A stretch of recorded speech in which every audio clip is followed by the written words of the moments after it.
기독교 신앙의 신비, 그리고 기독교 신앙의 가장 놀라운 이 특성은 내가 살아계신 하나님과 동행한다라고 하는 것입니다.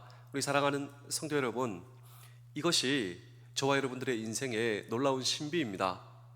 나라고 하는 존재가 살아계신 하나님, 그 하나님과 동행하는 삶을 산다.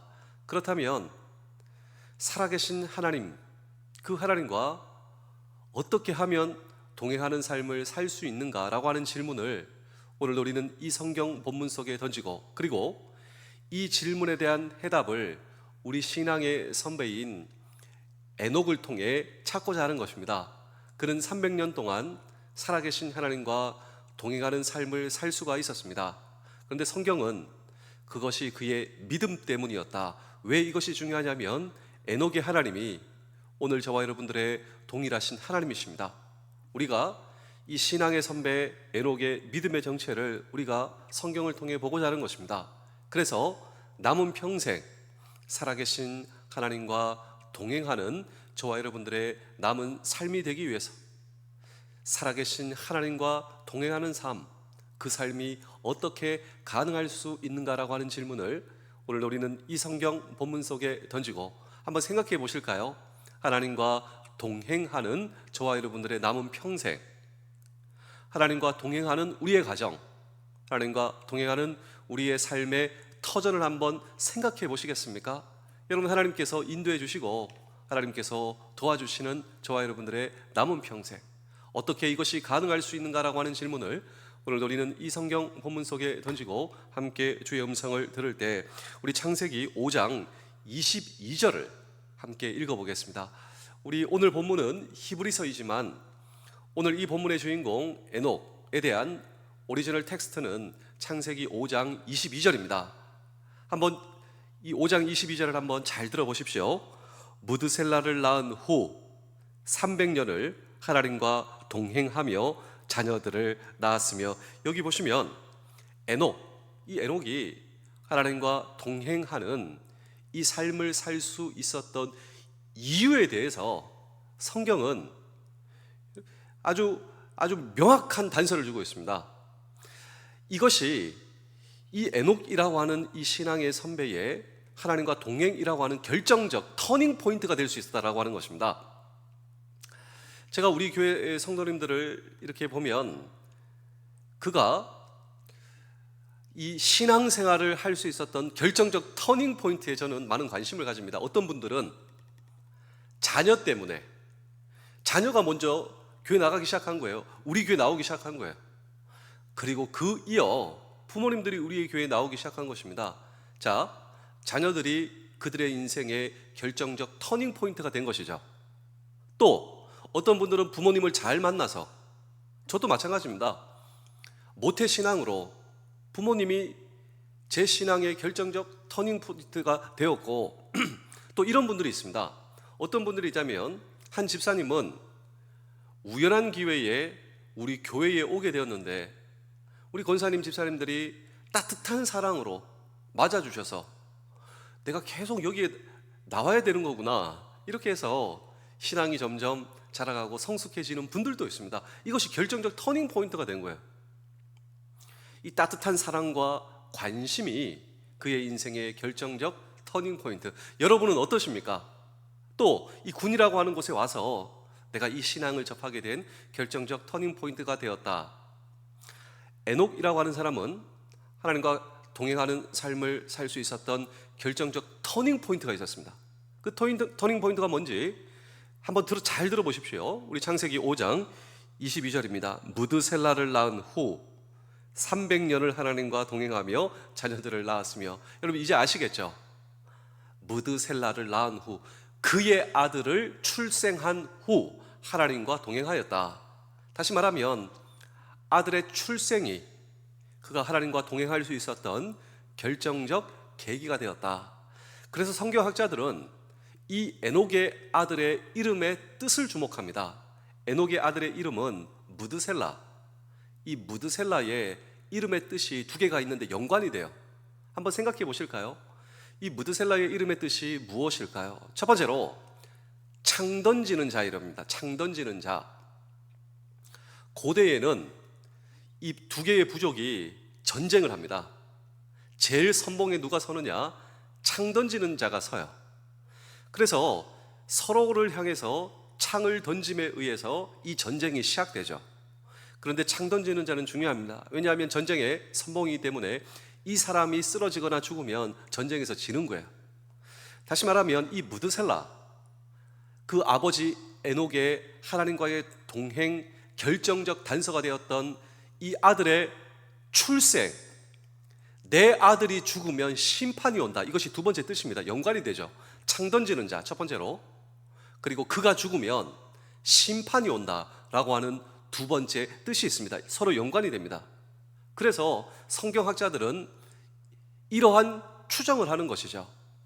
어느 날 하나님께서 에녹에게 이렇게 말씀하신 것입니다. 에녹아, 예 하나님, 세상이 참 악하구나. 하나님 면목이 없습니다. 에녹아, 너와 너의 아들은 내가 책임져 주겠다. 그러나 너의 아들이 죽으면 나의 심판이 올 것이다 라고 하는 것이죠. 그래서 하나님께서 에녹에게 이런 말씀을 주셨고, 에녹은 그 하나님의 말씀을 부여잡고 아들을 낳았습니다. 그 하나님의 말씀이 임한 후 아들을 낳게 되었는데, 이 아들의 이름의 뜻을 하나님의 말씀을 받아 무드셀라, 내 아들은 하나님께서 책임져 주신다고. 그런데 내 아들이 죽으면 하나님의 심판이 온다고. 자, 에녹은 아들을 볼 때마다 무엇을 생각할까요? 하나님의 말씀이죠.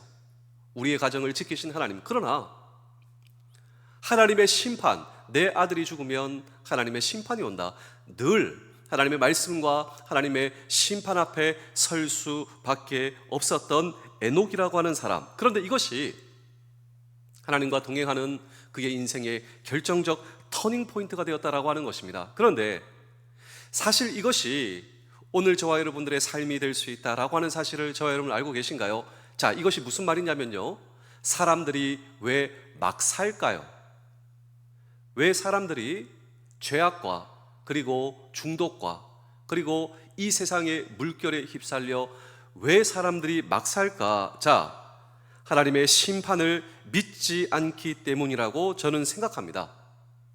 내가 토해 놓은 모든 말과 생각을 어느 날 하나님 앞에 모든 것을 심판받는다 한번 생각해 보십시오. 나의 말, 나의 행동, 이 모든 것이 어느 날 하나님 앞에 심판받는다라고 생각한다면 오늘 우리는 어떠한 삶을 살게 될까라는 것입니다.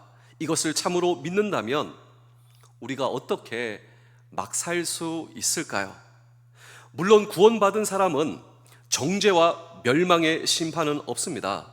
그러나 모든 그리스도인들 앞에서도 심판은 예고되어 있다. 이것이 바로 성경의 말씀인데, 고린도후서 5장 10절을 제가 읽어드리겠습니다. 이는 우리가 다 반드시 그리스도의 심판대 앞에 나타나게 되어 각각 선악간에 그 몸으로 행한 것을 따라 받으려 함이라. 자, 우리 그리스도인들도 어느 날 예수 그리스도의 심판대 앞에 서게 된다라고 하는 것이죠. 오늘 밤에 내 인생이 끝난다면, 그리고 하나님 앞에 내 인생을 결산받는다면, 정말 우리가 이것을 참으로 믿는다면 우리의 삶이 진지해지지 않겠습니까? 그런데 에녹은 무드셀라를 낳은 후 하나님과 동행하는 삶 속에 들어갈 수가 있었다라고 하는 것입니다. 유다서 1장 14절에서 15절도 제가 읽어드리겠습니다. 아담의 7대 손 에녹이 이 사람들에 대하여도 예언하여 이르되, 보라, 주께서 그 수만의 거룩한 자와 함께 임하셨나니 이는 무사람을 심판하사 모든 경건하지 않은 자가 경건하지 않게 행한 모든 경건하지 않은 일과 또 경건하지 않은 죄인들이 주를 거슬러 한 모든 완악한 말로 말미암아 그들을 정죄하려 하심이라 하니라. 자, 이 말은요, 이것입니다. 에녹은 무드셀라를 낳은 후 하나님의 심판의 예고, 이 심판을 정말 믿었고 그는 하나님의 심판을 설교하고 전파하고 사람들에게 전하는 역할을 하였다. 그는 정말 심판을 믿었습니다. 그리고 하나님의 심판을 전했고 심판의 메시지 앞에 자기를 바꾸는 것입니다. 그리고 하나님과 동행하는 삶 속에 들어갈 수가 있었다라고 하는 것입니다.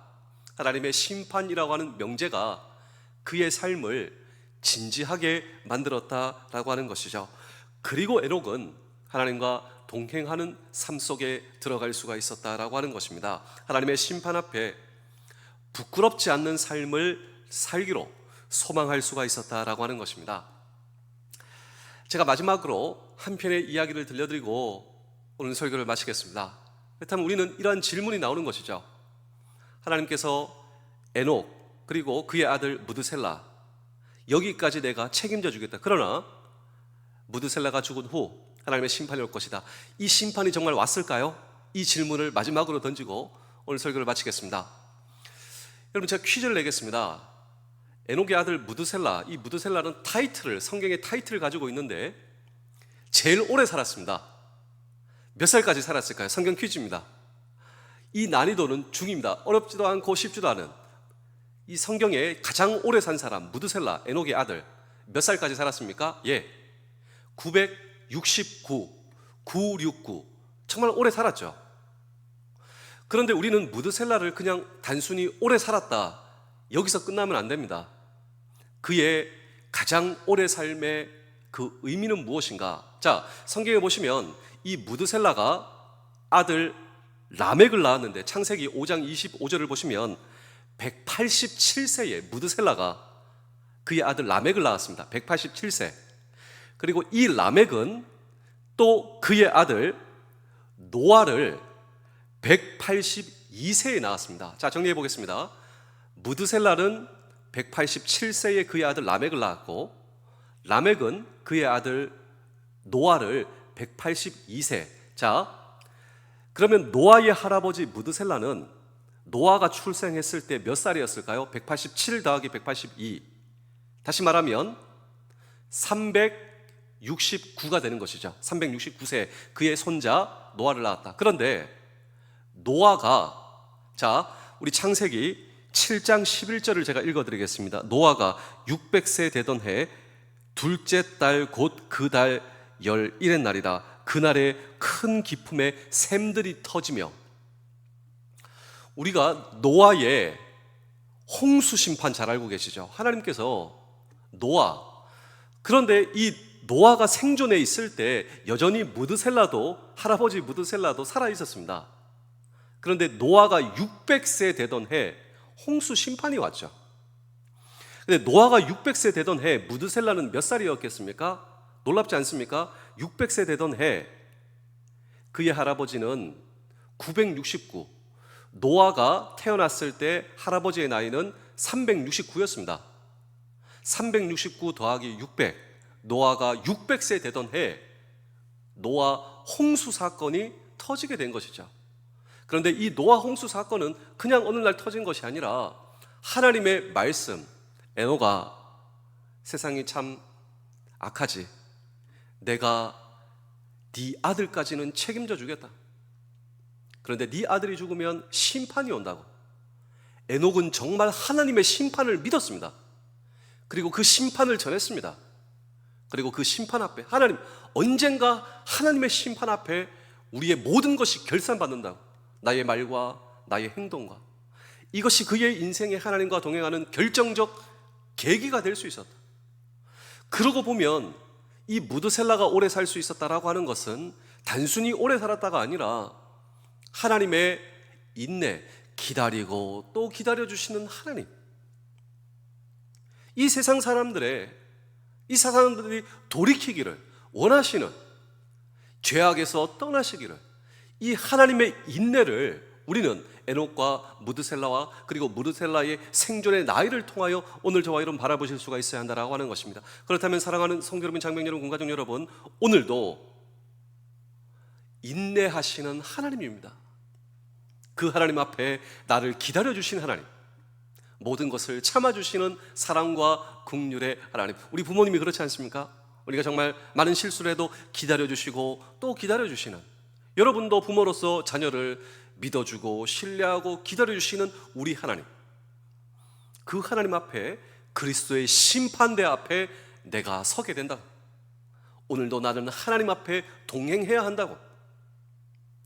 우리 부모님의 기대, 우리 부모님의 기도를 우리가 붙잡고 있을 때 우리가 그렇게 살아갈 수 있다. 나를 주목하시고 나를 사랑하시고 나와 함께 하신 하나님입니다. 오늘도 그 하나님과 더불어 동행하시며 우리의 말과 우리의 행동과 우리의 마음을 하나님 앞에 지켜가시고, 그래서 종교개혁자들이 코람데오라고 했습니다. 코람데오. 제가 늘 강조하죠. 이 코람데오는 두 가지 단어의 합성어로, 코람은 앞에서, 데오는 하나님. 하나님 앞에서 우리가 있습니다. 하나님 앞에서 오늘도 일을 하는 것입니다. 하나님 앞에서 오늘도 내가 호흡하는 것입니다. 오늘도 하나님 앞에 내 마음이 노출되어 있는 것입니다. 하나님 앞에 내가 서 있다. 그것이 바로 오늘 저와 여러분들의 남은 평생 하나님과의 동행입니다. 그래서 어려운 것이 있으면 다 하나님 앞에 말하십시오. 힘든 것이 있다면 하나님 앞에 내가 하나님 앞에 서 있기 때문에, 내 모든 것을 감찰하신 하나님 앞에 우리가 위축되어 있는 것이 아니라 하나님 앞에 우리가 나아가는 것이죠. 하나님 도와주십시오. 오늘도 하나님 제 남편 도와주십시오. 오늘도 제 자녀를 하나님 붙잡아 주십시오. 오늘도 필요한 거 하나님 다 아시죠? 하나님, 오늘도 하나님께서 제 모든 것을 채워주실 줄로 믿습니다. 하나님 인도하여 주시옵소서. 하나님 도와 주시옵소서. 이것이 바로 에녹의 하나님과 동행하는 이 동행의 방편이었던, 오늘 저와 여러분도 남은 평생 하나님과 동행하시며 승리하시는 우리 모두 되실 수 있기를 주의 이름으로 축복합니다. 기도하겠습니다. 오늘도 하나님의 말씀 앞에 정직히 서겠습니다. 다른 사람이 아닌 바로 나에게 주시는 하나님의 말씀으로 받게 하시며, 말씀을 남을 비난하는 도구로 삼지 않게 하시고, 기도로 하나님과 만날 때 나의 욕심을 강청하지 않도록 인도하여 주옵소서. 나의 찬양이 하나님을 기쁘시게 하기를 원합니다. 나의 감정이 하나님의 성품을 노래하게 하시고, 자기 연민 때문이 아니라 하나님의 은혜에 감격하는 눈물 흘리게 하여 주옵소서. 나의 모든 영광 되시는 예수 그리스도의 이름으로 기도하옵나이다. 아멘. 오늘도 우리의 주인이신 주님께 기도하시며 오늘 하루 시작하시겠습니다. 기도하시겠습니다.